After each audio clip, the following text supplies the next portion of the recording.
Good morning and welcome to Welcome. the Real Investing Show. Yes, indeed. Welcome. I'm Taylor Davis, and you are the great Stephen Earp. Stephen, what's going on here? We've got we got a little change up. I know, man. I shaved my beard off on Monday, and I have not seen my face like this in 5 years. Did it And scare you a little?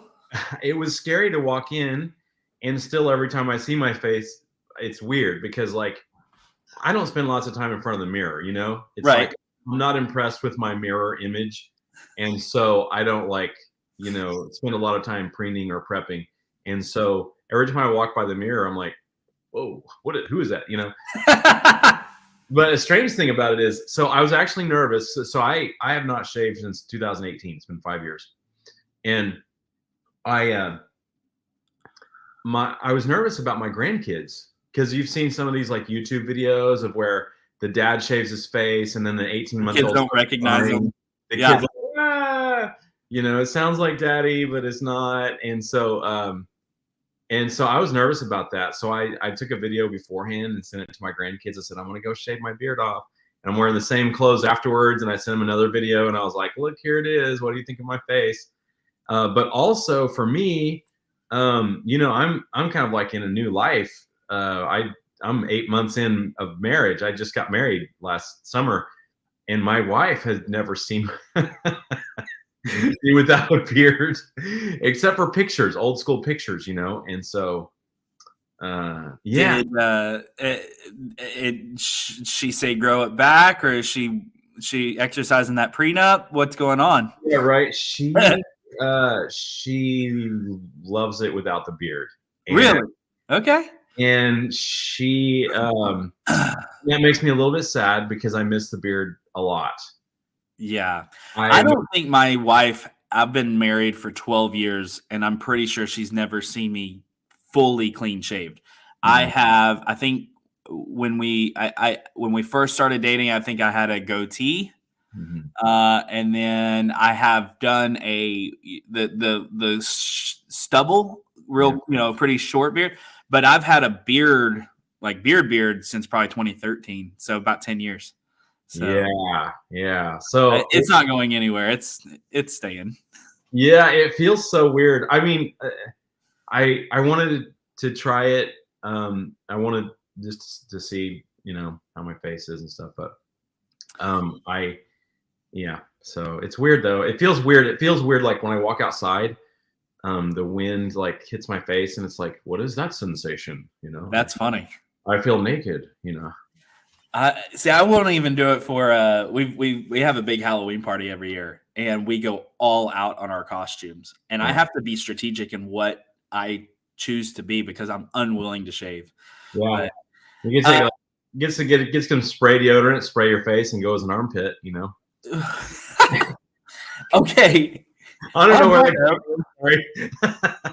Stephen, I thought it would be really good because I know you're to walk through what you're walking through right now, because you're in the early stages of looking at a house to purchase for a flip, and I thought it would be really good to go ahead and kind of talk through how did you find the deal. Yep. What did you do at the walkthrough? What were some of the things that you looked for? Because we just went through the walkthrough yesterday. So let's start with what is the goal that you have financially? What's your plan that made you look at this particular property? Yeah, so my long-term goal is, and behind the scenes, you and I have been talking about some of my goals, and at different times I've been full-time in real estate, and other times it's always been a significant side thing for me. Like I invest my money and my side time in real estate versus all of my time. So I work in the mission field and as my sort of main heart work that I love. And I've been increasingly like, I don't want to step away from that to do all real estate all the time. So my long-term plan, I want to find long-term buy and hold properties. I want to eventually invest in more just like multifamily and commercial. But on an ongoing basis, I'm always looking for deals that I can like fix and flip or rehab or things like that. So that's kind of my, if that makes sense. Yeah, 100%. So I'm curious, Mhm. do you just look at the deal to determine, hey, I'm going to hold this one or I'm going to flip this one? Or do you kind of have a strategy of like, I need to flip one and then I'll hold one and then I'll flip one and then I'll hold one? What's your thought there? Good question. It's not an overall strategy. It more has to do with how much cash I have on hand at the moment and how much time I have on hand at the moment. Okay. So you look at it and you go, my flips fund my long-term investments. Yes. I will flip as I need to continue to buy and hold. Yes, and I will partner with people a lot of times, or for the last 2 years, all of the time that I've done flips and rehabs, I've partnered with other people. Okay. It's easier to partner with other people on short-term deals than it is long-term deals. Okay. So like if someone has funds they want to put in, or someone has, can do a lot of the rehab work, and I'm putting in the funds, that's the kind of thing I've done. So the last one I did, I put in all of the money and I had some partners that did a lot of the work. And this time it might be the opposite. I may oversee the contractors and things like that, and someone else may be putting in a lot of the money or most of the money. So that's kind of, I don't want to spend too much time here, and Yep. I love that you took us down this path. Tell me what are 2 or 3 things to look for in a partner that you want, and 2 or 3 things that you want to avoid? Yeah, so partnering with people is really, really challenging. First of all, long-term partnerships are complex and hard, and mostly I don't advise it. Like there are some long-term partnerships that work really great, but you just have to have massive amount of trust, and you have to know that you're going a long way down the same road, and you're okay to put your money into something and be tied to that person. It's like a marriage, okay? Right. So long-term partnership I see as like a marriage. Short-term partnership is like dating. Like you can get into a short-term flip with someone and have very little risk, and you might just have some frustration. So that frustration is going to last 3 to 6 months. Yep. Yeah, maybe 9 months on the long end. And so it's really hard. Partnering with people is really hard. Okay. Now, when you get into bigger deals where they're structured in a more complex way, partnering with people makes a whole lot more sense, like on multifamily and commercial, where you have general partners and limited partners, and everybody knows what everyone's doing. You have a role. Everyone knows the role to play. But when you go into a one deal and you're partnering on this deal, and you're gonna do this and I'm gonna do this, and we're gonna split the profit, like the things that I would recommend is have, even if it's just in bullet points, even if it's your mom, even if it's your dad, even if it's your brother, have some bullet points for, I'm gonna do this, you're gonna do this, we're gonna do this, whatever it is. And I would also build into that partnership agreement. You don't have to make it super complex, like, because when I partner with people, it's people that I know and love and trust for many years. Okay, so I want to stop right there. So one of the things that you look for is people that you like, know, and trust. Yeah. Okay. Yeah. I like, know, and trust them already. Like, Right. I'm not gonna take a chance on, and so then I write it down, kind of just bullet points, though, not like in a formal contract, but it's like, here are the bullet points. We're gonna do it this way, this way, this way, this way.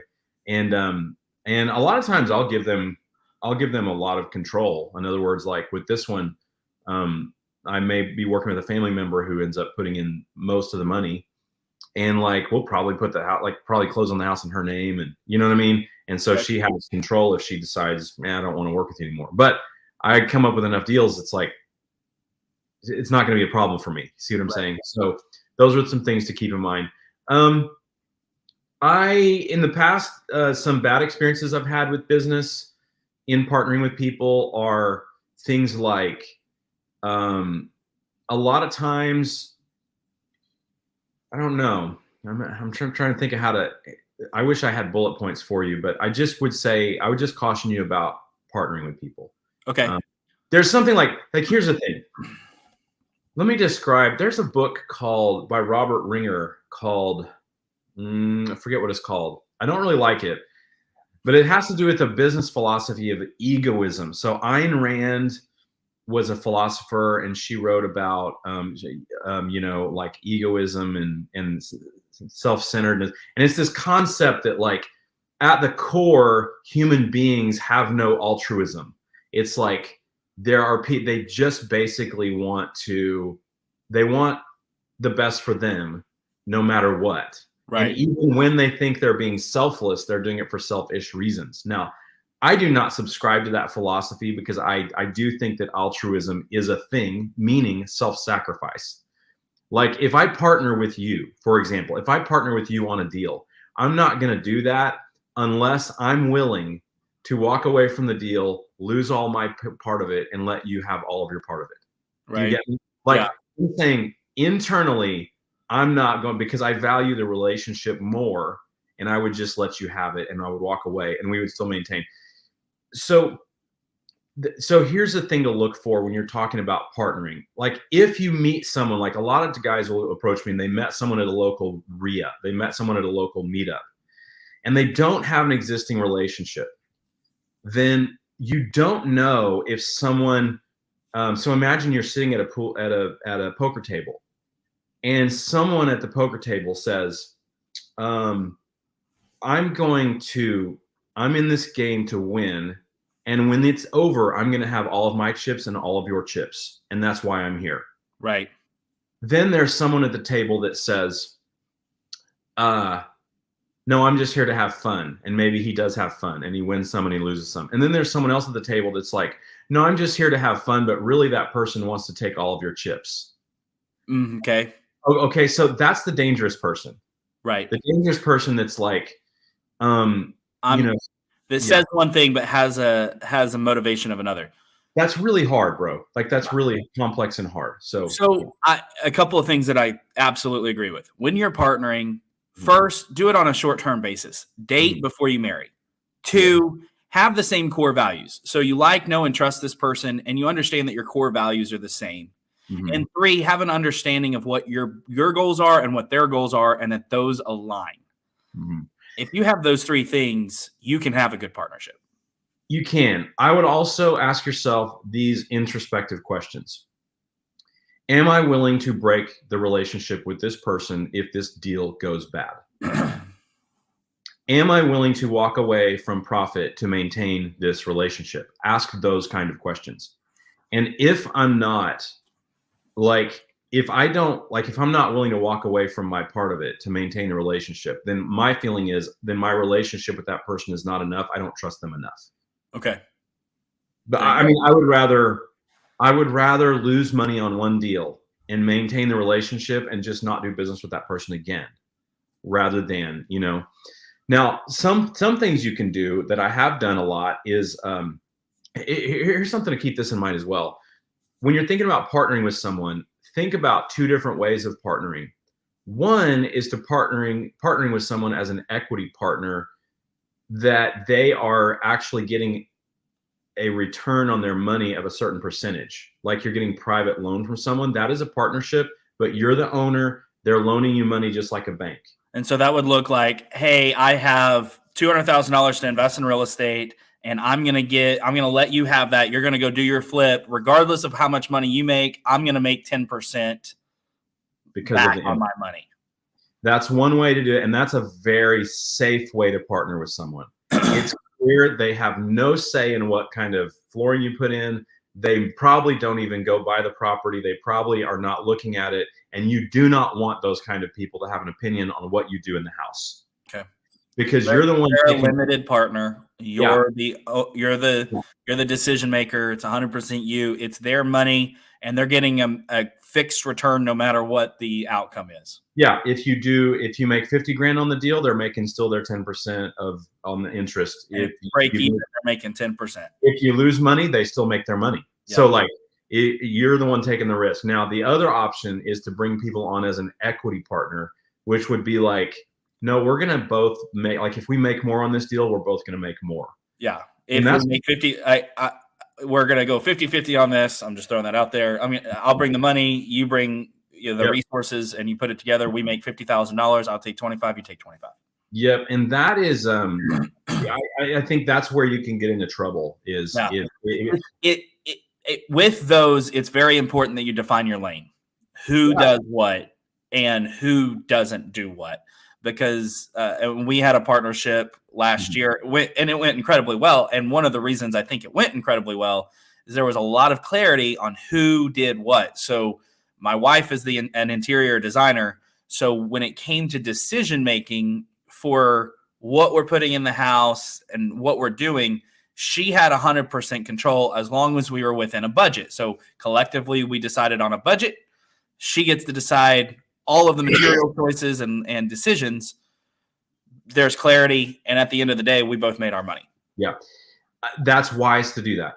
Other challenges I've seen with it is where it's like, if your partner, like, I'm okay to give someone an area and say, sure, do the design. It's fine. I don't care. But if you have someone that's like, they're going to have an opinion on every single piece of it, you know what I mean? That just becomes more laborious. It's like, okay, great. Well, I prefer to buy my things from this store. I use this price point in this neighborhood. And there's 1,000 ways to have conflict when you're rehabbing something. If both people are not very clear as to what the roles are. So that's okay. Yeah. All right. So for this particular deal, your goal is to flip it. You're looking for a flip. Yep. As far as how did you come up with the capital for it? You're looking at a partnership. Yep. Okay.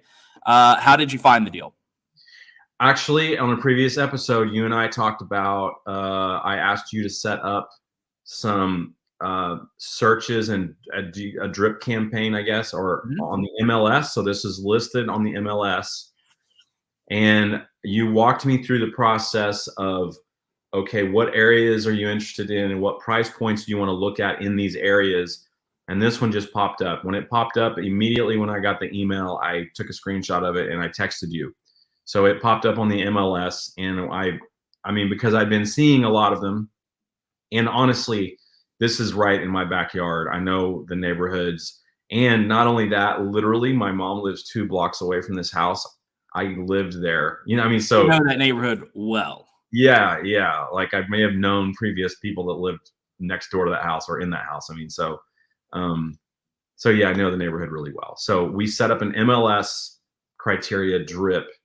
Maybe you want to refresh everybody on that, what that looks like for someone who's a licensed realtor, what you can do. Yeah. So what we did is we talked about, what are the areas that you look for? You have certain areas that you like. Moore Schools is one of them, being in a Moore school district, because there's an appreciation there. And so then we went through and we created a campaign that as soon as something is listed, you're going to get an email notification. And we went based off, I did 2 different ways. If it was under a certain price, period, it would notify you. And if it was under a certain price per square foot, it would notify you. So you got both of those going for you. I think this one actually qualified on both. Like, it was a low price per square foot and it was a low price. Yeah. Okay. So you have a realtor that you trust. You set up your criteria. You understood your criteria, that you set that criteria up. You're notified on it via email, and you immediately took action, right? What was the first step you made? You reached out to me, and then what? Yeah. I mean, I saw it. I'd had a potential equity partner that I've been talking to for a while. It's a close family member, and when I saw the deal pop up, I was like, whoa, what's going on here? So I just kind of scanned it. And when I see a deal that's like, obviously, I mean, it's like you're walking down a path and you're seeing all just like dingy stuff. And then all of a sudden there's a flower you see that's blooming. Yep. It's kind of like when you see a lot of stuff, it's like it just pops out at you. And I was like, whoa, something's going on here. It's either something wrong, like majorly wrong, or this is a crazy, crazy deal. And so I took a screenshot of it. I sent it to you. Now, just for our listeners' background a little bit, I've been looking at these for a couple months now. So like I've gotten a good idea, even though I have not been buying.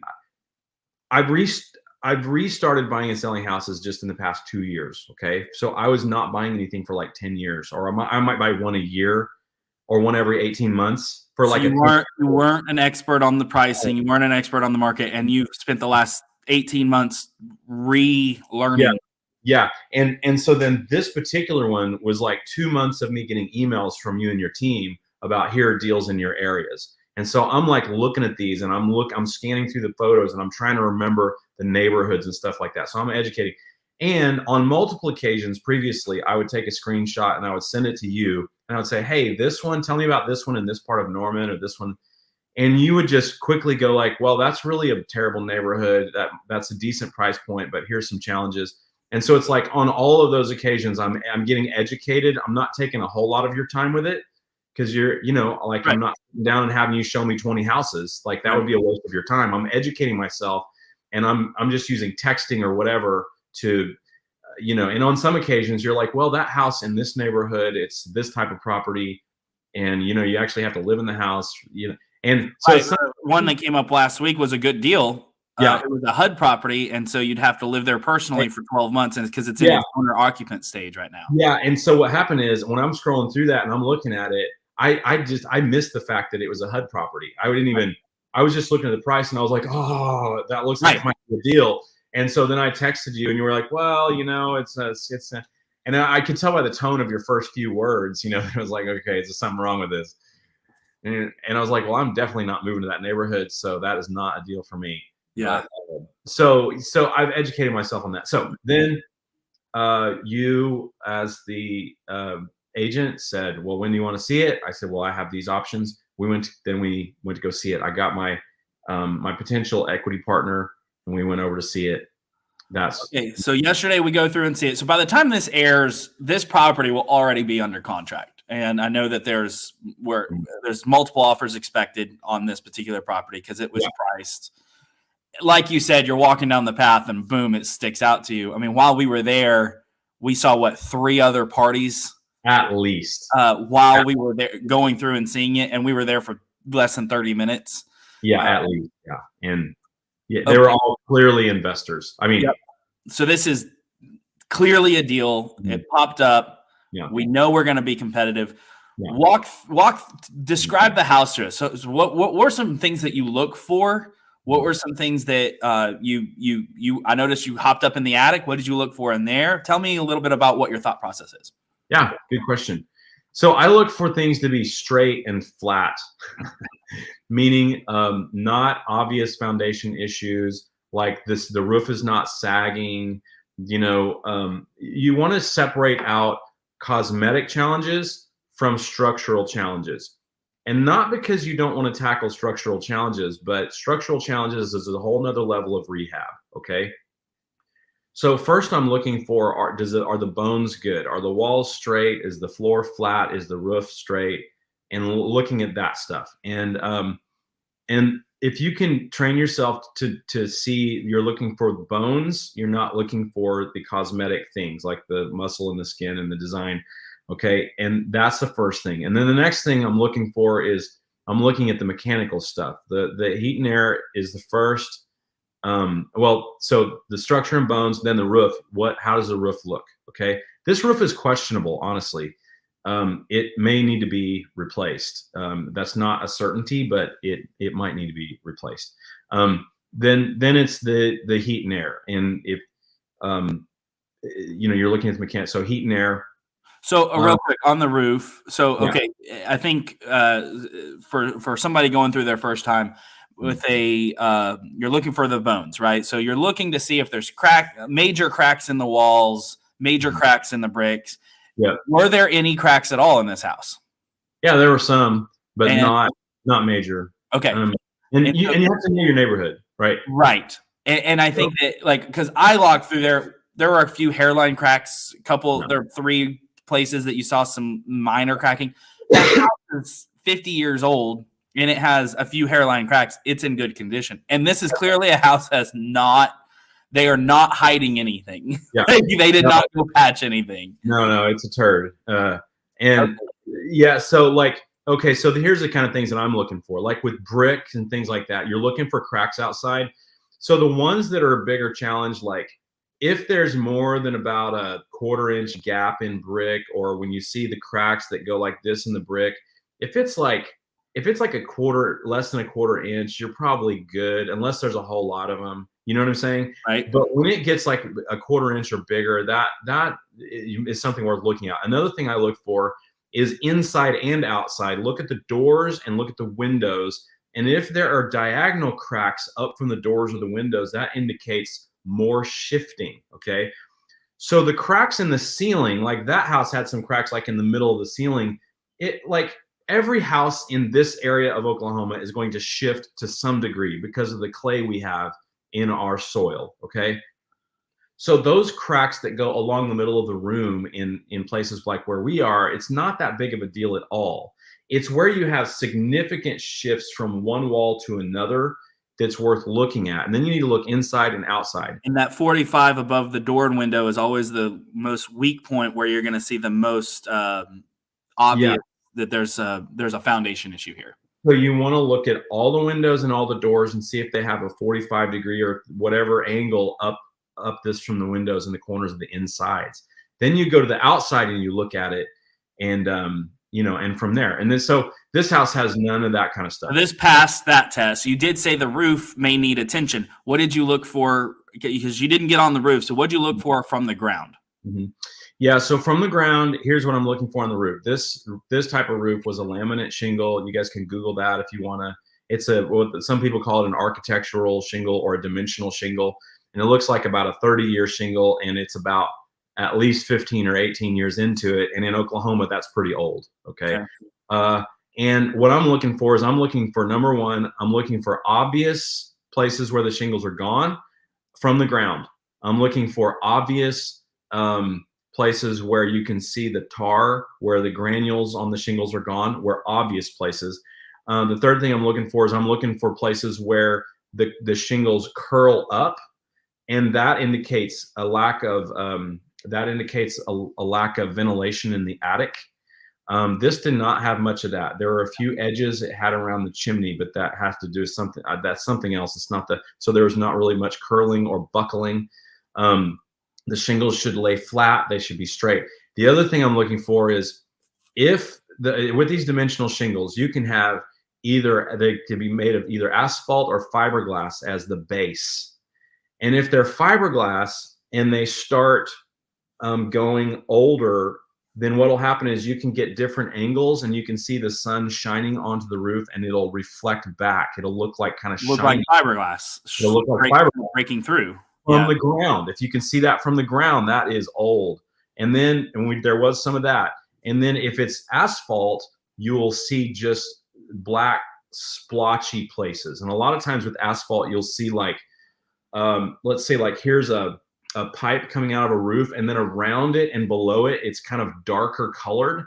That means that the granules on the shingles have been washed off. Right. Okay. And so, yep. So this didn't pass you look at it and you go, probably needs a roof. Yeah. Bones are good. Mm-hmm. And you check mechanicals. HVAC is shot.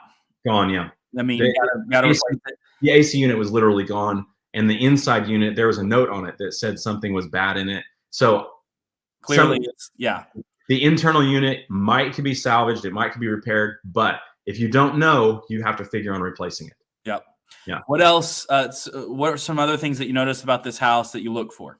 Mm-hmm. Okay. So then after you check the outside, the structure, the roof, you're going to look at the heat and air. You're going to look at the hot water tank. This hot water tank is toast. It's either not good or it's going to go out real soon. So and the hot water tanks have gone up a lot in the last 3 to 5 years. So that is going to be an expense there. The hot water tank needs to be replaced. Then you look at the lights, and if the power's on and the lights are, you can turn the lights on and off, there's probably not going to be a big electrical problem in a house that's like in that age range. If you're dealing with a house that's in the 1950s or before, you probably are going to have electrical issues. But if you're dealing with a house that's like late 60s through present time, there's a good chance that your electric is probably going to be fine. You might just need to do some minor upgrades. So that's a big way of like thinking about it. Okay. Then plumbing, plumbing is a little bit hit and miss. But on this, I did not try to run the water, and I didn't really look at the plumbing. But I know the neighborhood. I know it has copper pipes. So there's not likely to be buildup like with the hot water lines. So like worst case scenario on the plumbing, I really predict, based on just seeing lots of houses, I predict it only needs like fixtures or a few minor repairs. I really predict there's not a lot of expenses on plumbing. Worst case on plumbing in this house is if the plumbing were completely bad, which I cannot even imagine how that would be possible. You might be looking at $3,000, $3,500 to replumb it with PEX, and it's just not going to be very expensive. And the reason it's not going to be very expensive is like you have to do so much repairs to the walls and stuff anyway, right? That it's really cheap to replace the plumbing in a house with PEX. If you don't have to worry about like not messing up the walls. You know? So as you're thinking about this and you're deciding how to make an offer, because all right, so this particular house is listed at $85,000. Right. And literally across the street, there's a house that's under contract for $220,000. Right now, that house is bigger, obviously, in much, much better condition. So then walk me through how you're determining how much you're willing to spend, because you're going to go, correct me if I'm wrong, you're going to go over asking price, correct? Yeah, it's going to sell for more than $85,000. Sure. So in order for you to have a shot at this, you're going to go with your highest and best offer. But how do you come up with that? So walk me through the numbers. I work backwards. So first I talk to my agent and I say, I need to know if this is fixed and really sexy looking, how much will it sell for? All right. And so I need to know, and I need to trust that person, and I want him or her to give me a conservative estimate. Okay. So even if the market drops by 3% in the next 6 months, interest rates go up super high and it drops 3%, or you see what I'm saying, then I'm going to adjust for that. And so that's my next step to see so number one, find out how much you can sell it for after rehabbed value. Okay. That's ARV, the after rehab value. Then I'm going to say, all right, I'm willing to do this deal with at least this much profit. In other words, I'm not going to do it if I make less than this. Do you get me? Yep. 100%. So in this case, so it's like, and that depends on your area. Like I used to do rehab deals where I would make at least 15, but now I want like 30 or 35, or it's not worth it. Okay. And so you take, how much am I willing to do it for profit for me? I will not go less than this. Then, so after rehab value, then I'm going to make this much profit. I estimate it's going to cost this much to rehab the deal. Okay. Then that comes you see what I'm saying? That's my highest offer. And in that, you're also including holding costs and closing costs to purchase it and to sell it. Yes. There are going to be costs to sell it, realtor's fees, title company fees, title insurance. You're going to have to buy it and you're going to have to sell it. You have to consider that. And you also, when you're estimating, you want to estimate conservatively. Okay. So a great example for that is I told on this particular deal, I thought on the back end, you might be able to sell it for 200, in my opinion. And that's kind of the best case scenario. What I hope we can get. My conservative number is 185. Like I know you can sell this for 185. So you're going to run the numbers off the 185 just to be safe, right? Mm-hmm. And then you're going to subtract your closing costs or going to subtract your profit. So you say I want to make $30,000 on this. Now we're at 155, and then you go, okay, well I need it's going to take me let's say $40,000 to repair this. Okay, I'm at 115. And then closing costs on the front and back end is going to be $10,000. Okay, I'm at 105. I just made all of these numbers up, right? Yeah. That's exactly how you'd want to do it. And then you go, okay, I'm willing to pay 105. Now, here's a tip that I shared with you yesterday. So how are we going to structure the offer when you go in? So let's say you determine that, 105 is that number. And it's listed at 85. How are you going to structure that offer to make sure that to give you the best chance of winning, but also give you the upside of not spending too much? So this is pretty insightful. And I just asked my licensed agent in the area who has been active in the area for a long time,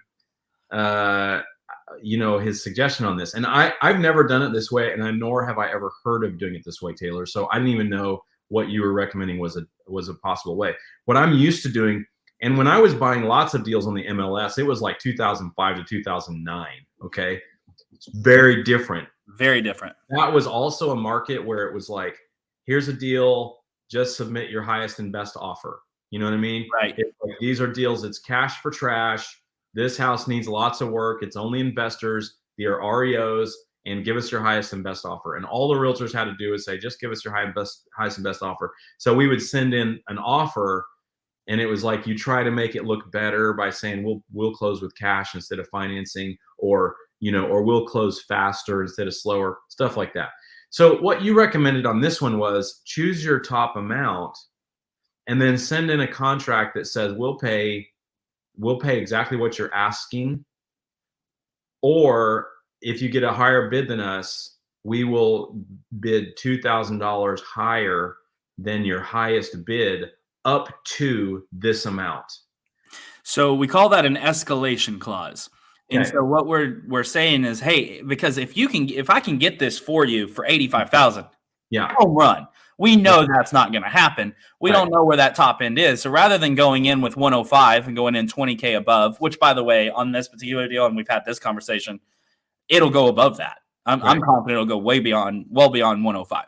Yeah. That said, rather than just saying, here's 105, you go, okay, I'll beat any other offer by $2,000.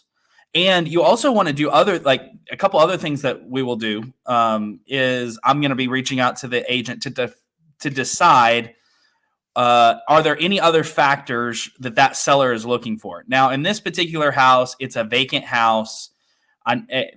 We already know they want it to be an as-is sale, and they want to close quickly because it's a vacant house.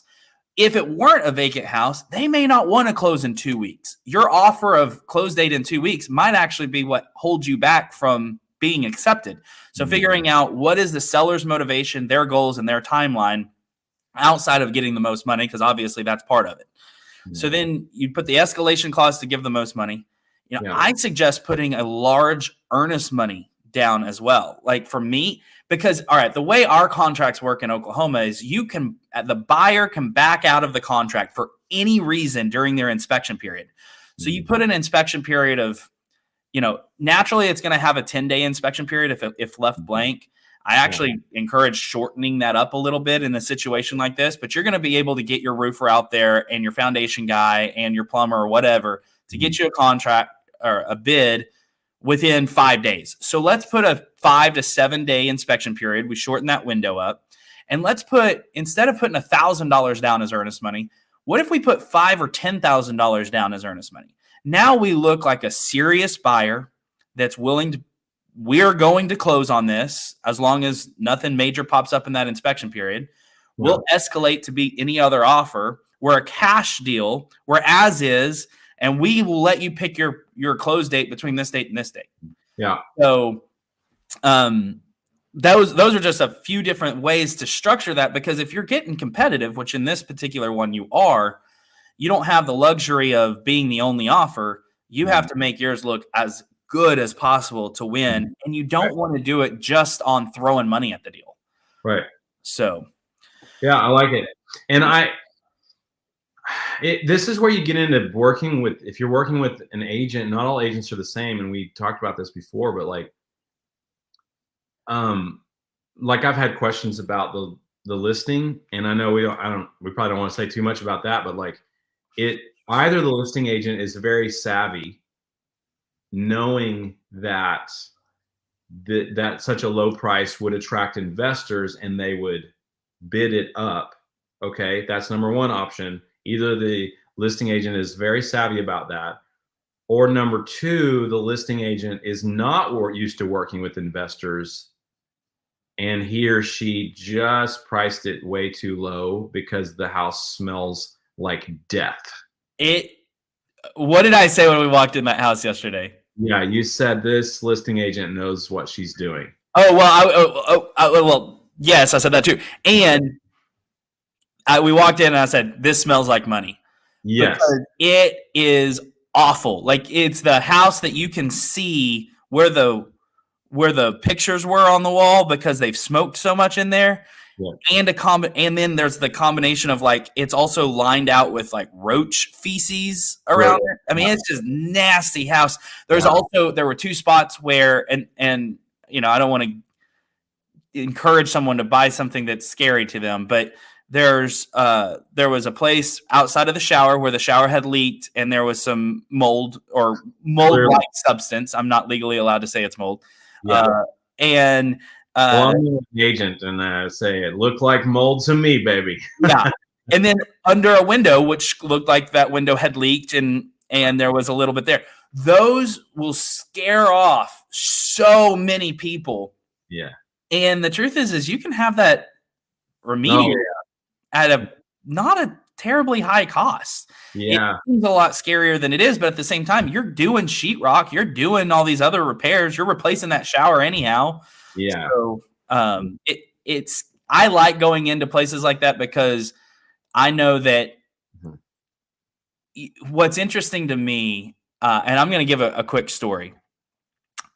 People can go from clean and nice or you know, clean and dated to updated pretty easily in their mind. Okay. They can walk into a house that's well taken care of, but it's all 1980s, right? And they can go, oh, I can replace the flooring and I can paint and it'll make a big impact. They can see that a lot easier than they can see an extreme, right? When you walk into an extreme, they have a hard time getting to where it could be.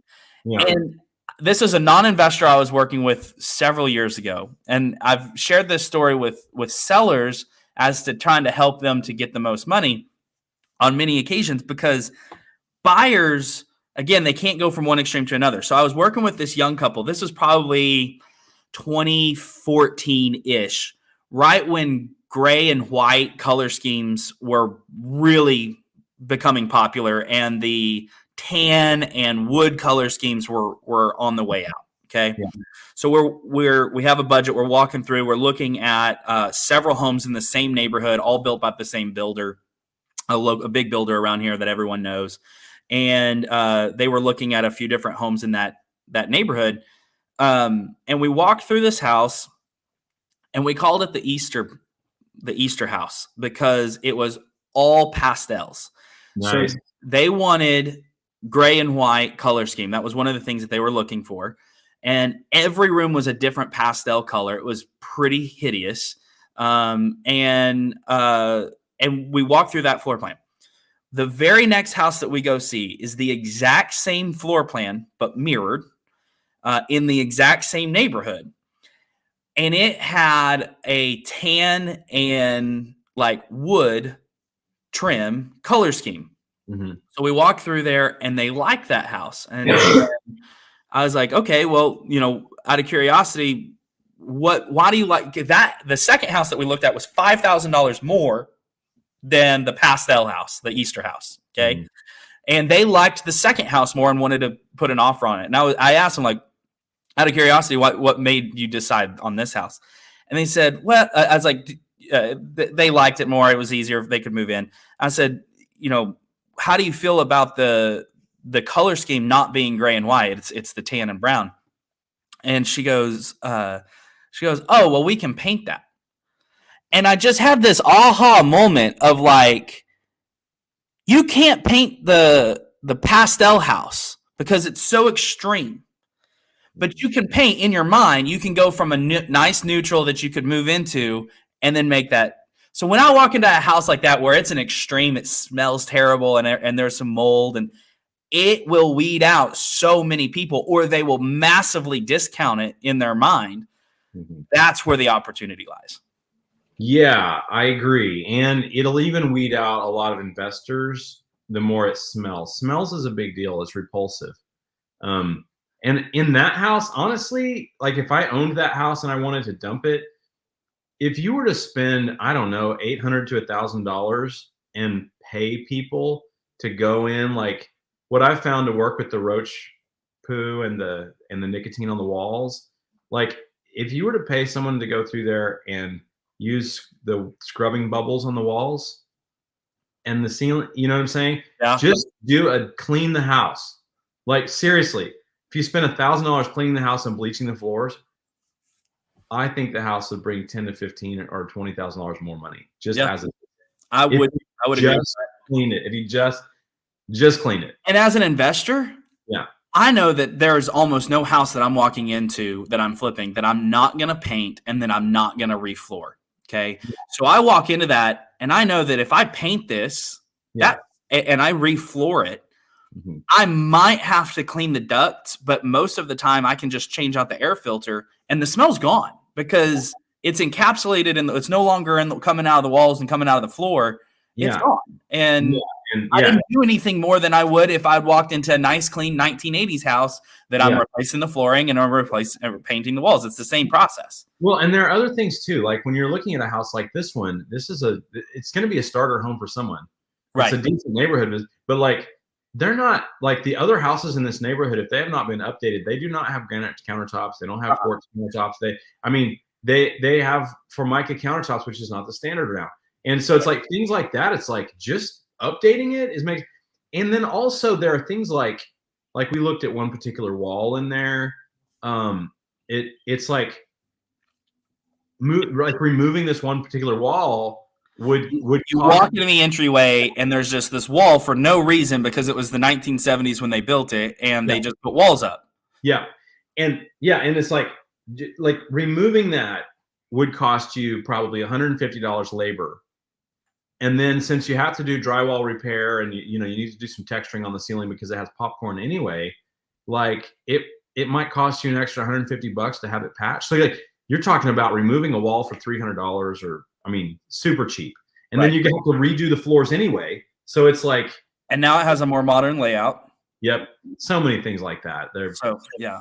Pinterest is your friend. Also, if you're an investor, like find the newest, coolest thing on Pinterest and then go to the stores, like get 5 options from Pinterest. Like here the way to do cabinets and here on Pinterest. And it's like, here are 10 options on Pinterest and then go to match the prices and say, oh, I can do this one for only this many dollars and it'll look, brand new. So things like that, or just thinking a little creative, like barn doors are easy. Sliding barn doors and they're popular in a lot of spaces. Things like that are, I love thinking about that kind of stuff. Modernizing the look a little bit. I will say this, advice I always give to flippers, and this comes from, over a decade of flipping houses and making this mistake is 2 things. One, the last 2% is the most important piece. Yeah. Because so many people will do all of these kind of big things. So they'll take out the wall and all this stuff. And then they don't nail the landing. And what I mean by that is they didn't caulk all of the trim boards in. And so you notice that, or there's these little imperfections here and there, the last 2%. And here's what people will judge. And what I've realized about buyers is they will assume the unknown by the known. And so if they walk through a house and everything looks great and it's perfect and it looks good and it feels clean and updated and finished, they're going to assume all the mechanical, they're going to feel more comfortable with the mechanicals in that same way and all of the unseen things. If they walk in and they see all these little imperfections, they're going, what did you cover up? And they get insecure about it. And that could be the difference in 5 to 10,000 on the back end. So that last 2% is super important. And the other thing is landscaping is important too. It's a high value return. I don't know how many flips I did early on in my career where I spent all of my focus on the inside and then the curb appeal I didn't focus on. And I left money on the table by doing that. And if I had spent $500, or less, in a lot of cases, $150 on cleaning up the flower beds and putting something in. You had a great idea that you did on your last one of having these big flower pots that you can take with you. And so you're kind of staging the outside more than you're spending a lot of money on it. But you make that curb appeal. The curb appeal is your best friend. Right. And because people, that's their first impression. When they pull up, that's the very first impression of your property. And so if they can start trusting you before they even walk through the front door that you've done a good job, you're already in a winning position. So yeah, I would agree. I agree with you on that. And things like, here are the things that I think make a difference. For one thing, caulking the baseboards, the top, like a lot of people think a lot of people say this, oh, I can paint it myself because quote unquote, anyone can paint. It's like, sure, anyone can paint, but not anyone can paint, well, so right. it's like things like that, but you can learn a lot on YouTube. So learn on YouTube how to professionally caulk your corners and things like that on paint. But like the things that make, like, so light fixtures. So instead of going with the cheapest light fixture, like spend an extra $30 per light fixture or $50 per light fixture, get something unique or get something that it makes a difference. A cooler design, or go and or get cool looking light bulbs. I had this one sitting here. You know what I mean? It's like, instead of just getting your LED, whatever, make sure they match if they're going to be exposed. And so like things like that. So the light fixtures, spending a little bit more on the plumbing fixtures. Yep. Like the plumbing fixtures, especially in the master bath, especially in the kitchen, like, no, get something that looks like it looks unique. It looks modern, and it's going to pop. It's not going to look like the builder's grade stuff that every other house in the neighborhood looks like. Yep. And it costs very little. Those are great places to spend a little bit more, couple places to spend a little less. Yeah. In my opinion, for the most part, at least in our market, unless you're in a higher end property, I don't replace windows. Agreed. Yeah, I agree. Windows are something that people don't walk in and get a warm, fuzzy feeling because of the windows. They do because of the way it looks. Yeah. And so if you can, the other place that I've saved money, if it is, our average price point's about $275 right now. If it's at or below the average price point, if it's going to save me money, I will put a shower insert in rather than tile. And that is something that I've more recently done. Now, if I'm, and I say that, I would probably say a little below the average price point. Maybe 250 is where that threshold is for me, that I'm going to go tile at that point. But below that, I'm going to go with an insert because it's going to save me time and money. And at the end of the day, if they're looking at other options, that insert is probably competing or better than what they're looking at. Yeah. Other tips, my mind is going now. I agree with you on windows. Windows if you can fix them, I don't replace them. Right. As long as they're working and you clean them up, make them look good. Yeah. As long as you can fix them, and then as long as they work. The other things that don't, like, a lot of times doors, like front doors, you don't have to replace. A lot of times people want, you know what I mean? You can paint them, you can make them look decent. Some things that I do find to have a good return is replacing the hardware in your house. Yeah. Doorknobs, hinges that complement, like maybe go with black hinges and black doorknobs, or go with whatever. Just make it intentional part of your design. Yeah. Right. Whatever color you use, make it so if you use brushed nickel, or whatever. And also Amazon, by the way, you can buy that stuff so cheap on Amazon. Door handles, door pulls, drawer pulls, hinges for cabinets. You can do that. And here's another thing that we have done quite a bit is, instead of and I don't know what the standard is right now on like wood versus paint, but painting cabinets.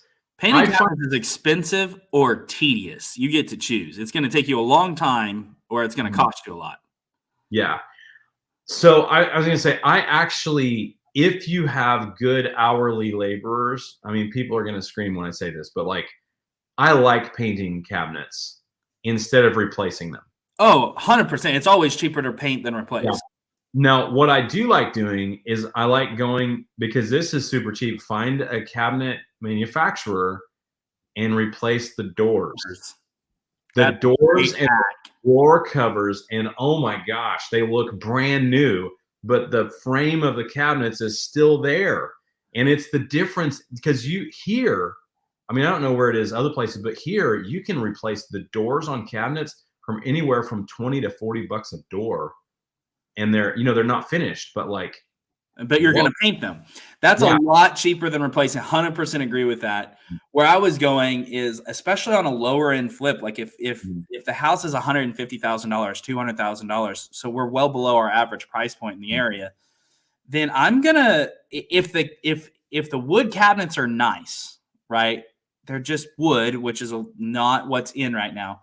I will try to design with that. I'll swap out the hardware. I'll clean those cabinets up, and I will do my best to put a color scheme around it that doesn't make it feel dated and kind of warm. Like, so I've kept from even painting. If it's a nice, like that house, you're going to have to paint those cabinets because the smell is going to be in them. But rather than replacing, paint them. But yeah, we will spend almost as much painting an entire house as we will having cabinets painted. Agreed. Yes, agreed. Agreed. It's I agree with you on that. And now here's a question I have for you on that. So if you're replacing the doors, I've found it almost impossible to match the stain color. If you're replacing doors, you got to paint. Okay, got it. So that's what I usually run into, because what'll happen is a lot of times, especially with those doors from like the 70s or 80s, a lot of times they'll have a veneer on them, and the veneer, or they'll have some intricate routing, and there's like a crack in it, and it's like, today you could just go with the flat panels. Yeah. And you get that shaker style door for $30-$40 and and then like, so what I've run into is that where it's like the veneer is starting to crack off in a couple places. There's not really a good way to fix it.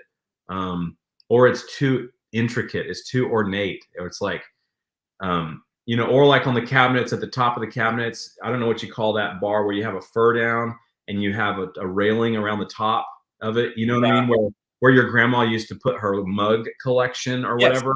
Or the roosters. The plate collection or the roosters. Yeah. Those things, and like taking the railing off and knocking out the fur down and just have them suspended. We put crown on ours like that, in my own house. It's and like, it looks great. Yeah, and it pops and things like that. So that kind of stuff, it just doesn't cost very much. Right. It just doesn't cost very much. So I love doing it. I could talk about this all day because I love it so much. But we've talked almost for an hour about this. It's been a long episode. Yeah. So hopefully some of that is helpful. But yeah. Someone took something away, hopefully. I know. Well, I enjoyed it anyway. So, well, thank you guys for watching The Real Investing Show. This is Stephen Earp with the great Taylor Davis. We are co-hosts, co-laborers in crime. And so thanks. Please like, comment, and share. Send us your questions about real estate investing. If you're interested in becoming a limited partner on one of our deals, let us know. Reach out to us. Or if you have questions about real estate in any way, you need a licensed realtor or a referral to a good one, reach out to Taylor. So thank you guys so much for watching. And keep following, and we'll see you again. Good to see you.